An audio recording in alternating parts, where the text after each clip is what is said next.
Kabajamtoota hordoftoota keenya sagantaa keenya guyyaa har'aatiin Microsoft Word 2007 kutaa lammaffaa jalqabna. Kutaan tokkoffaan waa'ee hoomii xumurree dabarsinee jirra. Duuba deebitanii ilaaluu hin dandeessu. Kanaaf hordoftoonni keenya kan sagantaa koompiyuutaraa afaan Oromootiin kan isiniif darbu kan hin argine kutaan tokkoffaa dabarsinee jirra. Har'a immoo kutaa lammaffaa insertii eegaluuf jirra.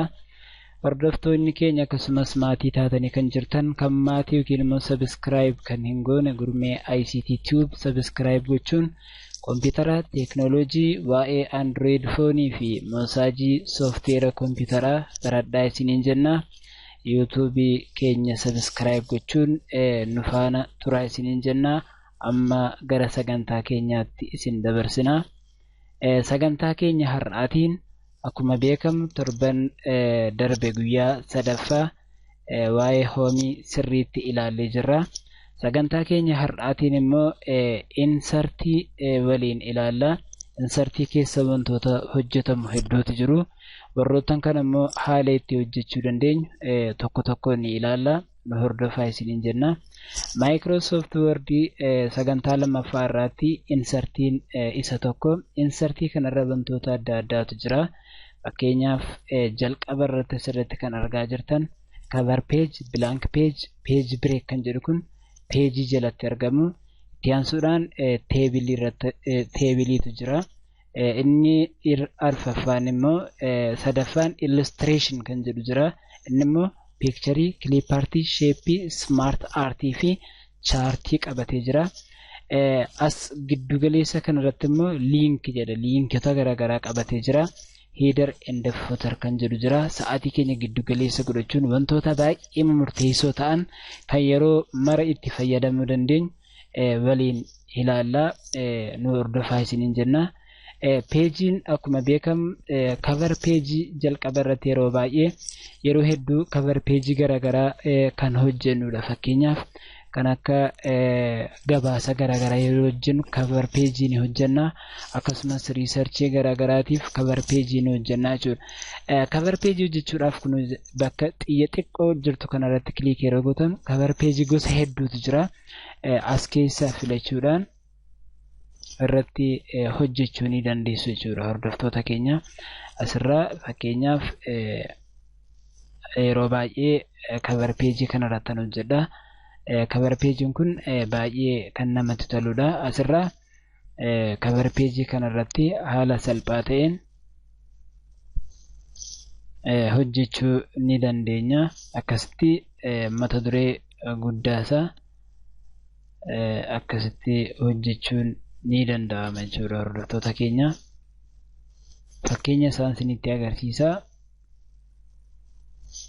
Akkas gootanii hojjechuu hin dandeessu.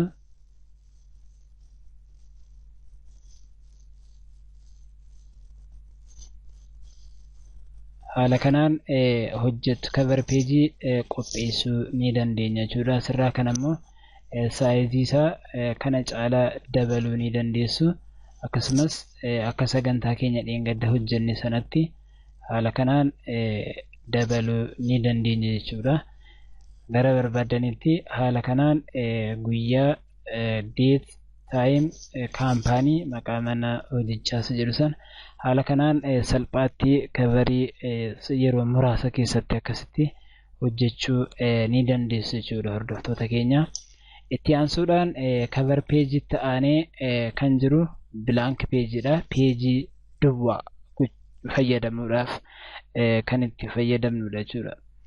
Inni itti aansu immoo blank peejii kan jiru kun peejii duwwaa akkas fakkaata jechuudha. Blank peejiin yookiin immoo bakka duwwaa gidduu isaatti haala kanaan qallisee kan muruudha. Kan jalqaba irra jiru argaa jirtu ta'e garaagarummaa qaba. Haala kanaan peejii tokko hin jiru bakka lamatti baasuudhaaf kan isin gargaarudha. Page breaking immoo peejii qooduudhaaf kan itti fayyadamnu. Lama fakkeenyaaf sila peejii tokko qofaa ture. Amma peejii tokkoon sana peejii lamatti naaf qoodee jira jechuudha. Kun page break jedhama jechuudha. Inni itti aanu immoo teebiliidha. Teebiliin kun asirra yeroo keessan teebiliin kan inni irraa hojjetamu dagaleef gadeerraa jechuudha. It is organized in the forms of tables and rows and columns. Dagaleedhaaf gadeerraa kan hojjetamudha. Innis teebilii jedhamee waamama. Salphaatti teebilii yeroo hojjennu bakka teebilii jedhu kana yeroo tuqnu teebiliiwwan baay'ee asirratti saampilii isaa nutti agarsiisa. Nuti teebilii baay'ina dagaleensaa meeqa akka ta'ee fi gadeensaa meeqa akka ta'e yeroo 3 fakkeenyaaf hojjechuun barbaada ta'e haala kanaan akkasitti 3 irra geessi yeroon kaa'u teebilii salphaatti haala kanaan hojjechuu ni dandeessu. TL tartiiba lakkoofsaa si maqaa barattootaa akkaataa kanaan salphaatti hojjechuu dandeenya jechuudha. Teebilii asirraa tartiiba lakkoofsaa tokko yoo jennu kana maqaa barattootaa fakkeenyaaf Gurmeessaa Milkii,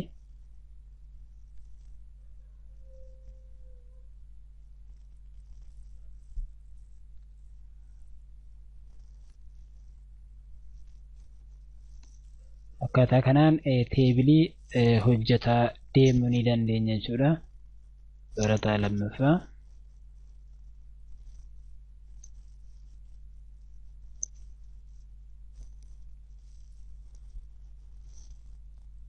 haala kanaan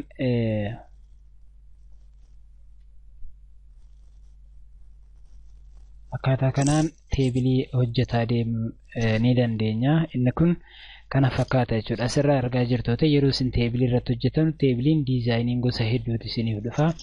Asirraa as keessa seentanii gosa teebilii keessanii gosa garaagaraa filachuu dandeessu jechuudha. Kana keessa diizaayinii keessa galtanii jechuudha. Amma fakkeenyaaf teebilii halluu garaagaraatu jiru. Halluu feetan jijjiiruu dandeessu jechuudha. Akkaataa kanaan kun teebilii jedhamee waamama jechuudha asirratti.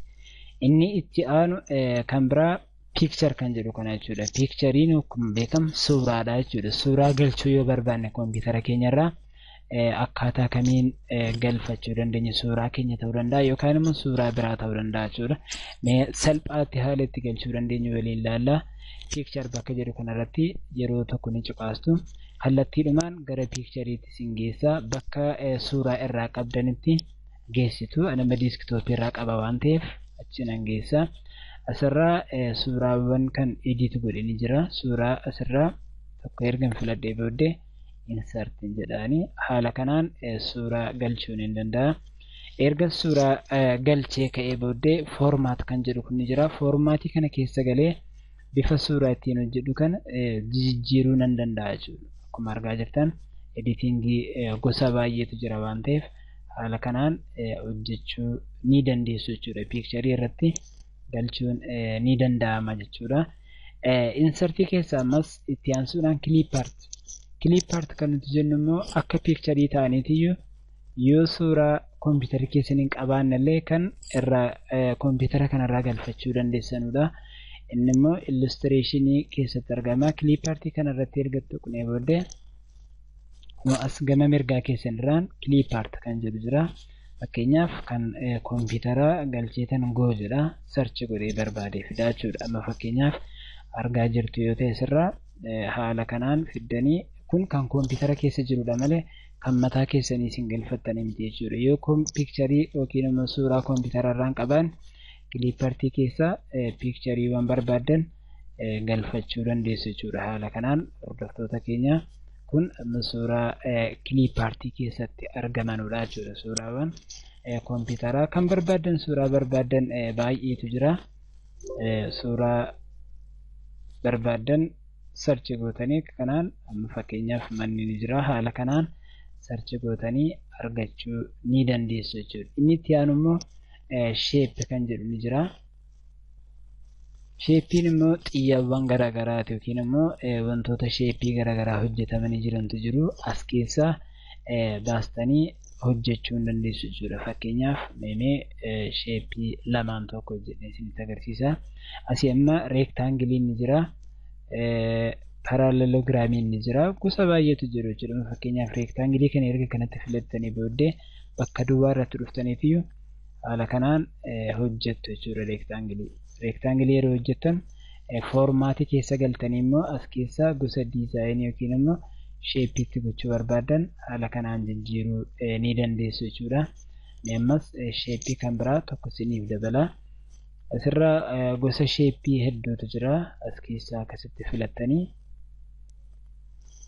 kaasuu ni dandeessu jechuudha hordoftoota keenya. Haala kanaan haala salphaa ta'een gosa garaagaraa idiitu gootanillee akkaataa kanaan bareechuu ni dandeessu jechuudha. Itti aansuudhaan kan biraa immoo smart art kan jedhamu jira. Smart artiin immoo akka giraafitiin kan agarsiisnudha jechuudha. Smart art kan jedhamu kun haala salphaa ta'een wantoota baay'ee ta'an ibsuudhaaf kan nu gargaarudha. Smart artii kana irratti yeroo tuqnu gosa baay'eetu jiru. Isaanis liistii tartiibaan kan ka'an, piroosesii adeemsaan kan ka'an, saayikilii geengoodhaan kan ka'an, haayiraarkiin illee ni jira. Yeroo baay'ee haayiraarkiidhaan kan namatti toludha. Haayiraarkiirraa hojjechuu ni dandeenya. Fakkeenyaaf meemee haayiraarkii salphaa tokko hojjedhee isinitti agarsiisa. Asirraa haayiraarkii irratti gosa baay'eetu jira. Gosa feetan filattanii hojjechuu ni dandeessu. Tokko hojjedheen isinitti agarsiisa. Gosa baay'eetu jiru asirraa. Haayiraarkii isa kan ergan filadhee booddee okeen jedhaanii. Ergan okee jedhee booddee asirratti haala kanaan natti agarsiisee jira. Sheeppii isa silaan irraa balleessa. Asirraa fakkeenyaaf haayiraarkii kompiitaraan hojjedhee isinitti agarsiisa. Kompiitarri bakka lamatti qoodama. Innis haardweerii fi sooftiweeriidha. Asirraa hardware ergasii immoo software jedheetan barreessa. Haala kanaan salphaatti hojjechuu ni danda'ama jechuudha. Software hardwarein immoo bakka sadiitti qoodama. Softwarein bakka lamatti qoodama jechuudha. Akka haala kanaan hojjetaa deemuu ni dandeessu. Haayiraarkii xiqqaa yaaliidhaaf akkaataa kanaan hojjedhee isinitti agarsiiseen jira. Kun haayiraarkii kompiitaraa salphaatti hojjechuu dandeenyudha jechuudha hordoftoota keenya. Inni kun haayiraarkii gosa baay'ee keessaa isa tokko jechuudha. Haala kanaan salphaatti hojjechuu ni dandeenya jechuudha hordoftoota keenya.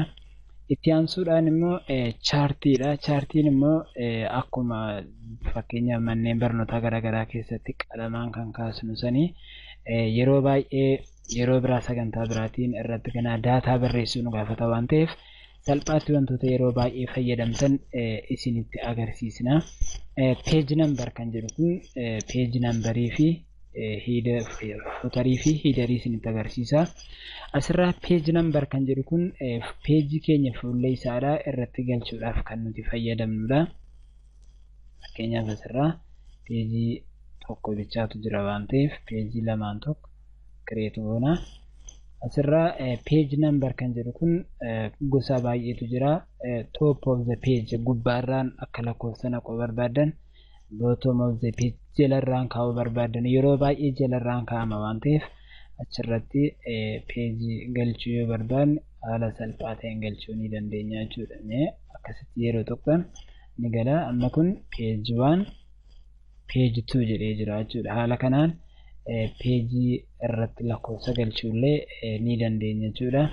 Footar kan nuti jennu immoo jala kana bakka peejiin jiru kana jalatti barreeffamoota garaagaraa galchuudha. Fakkeenyaaf akka riisarchii irratti yeroo baay'ee kan galchinudha jechuudha. Inni kun gosa baay'eetu jira. Blank 3, alfaabeet, annual kan jedhu jira.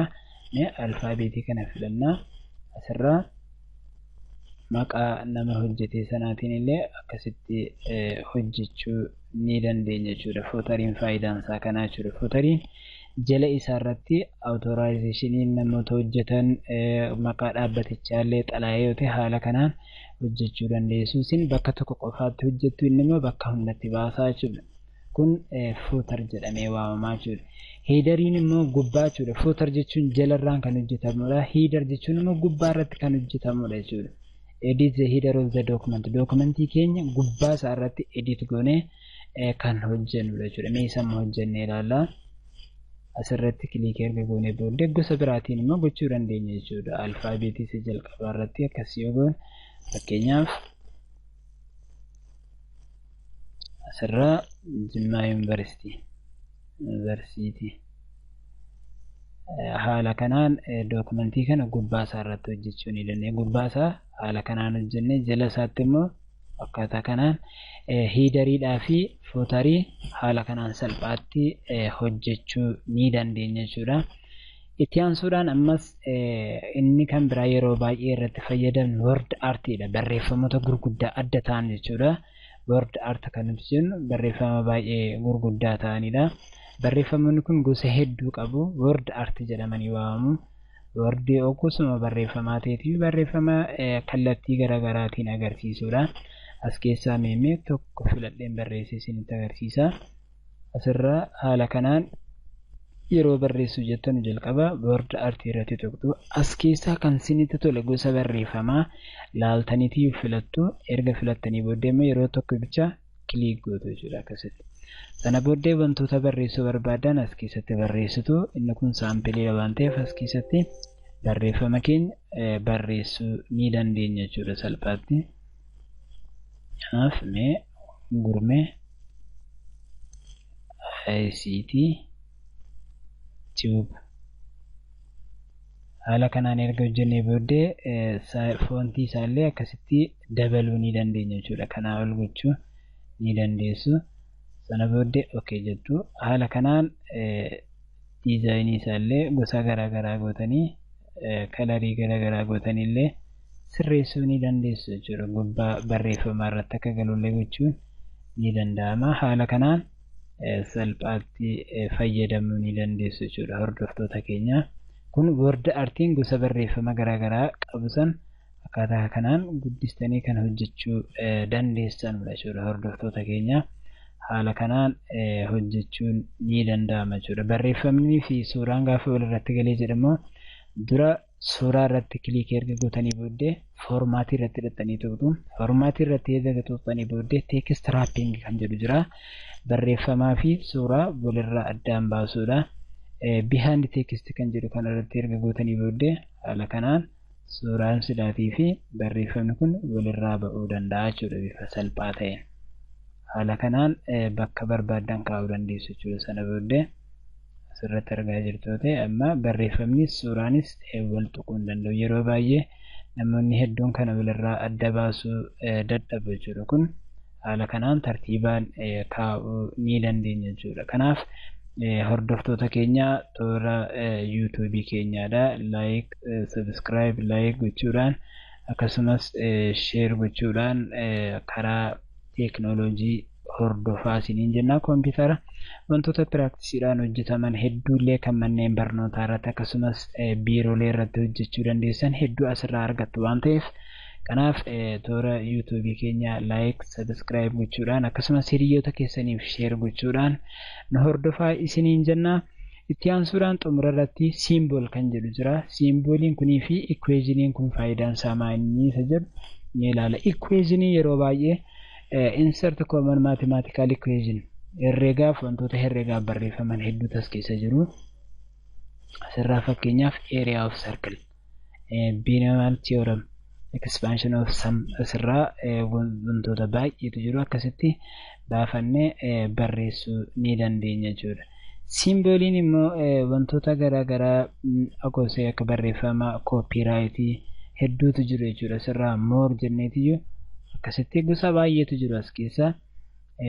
Qiyya garaagaraa jiru. Barreeffamni illee gosa hedduutu jira. As keessaallee barreeffama yookiin immoo simbolii addaa kan nuti tole kan barbaanne erga argannee booddee as keessa akkasitti erga tuqnee booddee insert jennaani. Erga insert jenne close jennaani asirratti dhufee galeera. Mallattoo urjiidha. Mallattoo urjii kana sana booddee saayizii isaadha dabaluu ni dandeenya. Akkaataa kanaan saayizii isaa yeroo dabalu akkasitti mallattoo kun simbolii keessaa kan nuti argannu jechuudha. Gosa baay'eetu jiru, hedduu isaaniitu jiru. Akkasuma simboliiwwan garaagaraa baay'ee adda ta'antu jiru. As keessa barbaannee itti fayyadamuu ni dandeenya jechuudha hordoftoota keenya. Kanaafuu afaan Oromootiin gara teeknooloojiitti waliin ceenaa. Peejii keenya subscribe, like, share gochuun hordoftoota keenyaaf dabarsaa isiniin jenna. Waan hordoftaniif galatooma.